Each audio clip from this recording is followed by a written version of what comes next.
Zenbat bileratan hartu duzu parte zure bizitzan? Gai izango altzinak ez zenbatzeko.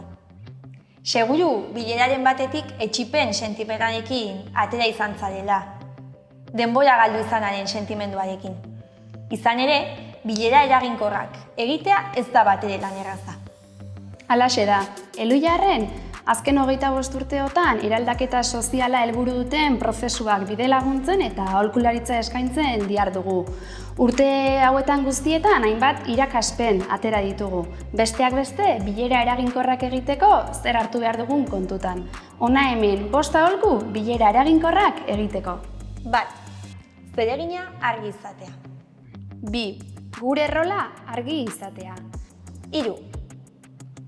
Taldearen giroa zaintzea. 4. Ahots guztiei toki bera ematea. 5. Komunikazio eraginkorra baliatzea. 5 aholku sinple hauekin zure bilerak ere eraginkorragoak eta eraldatzaileagoak izango dira.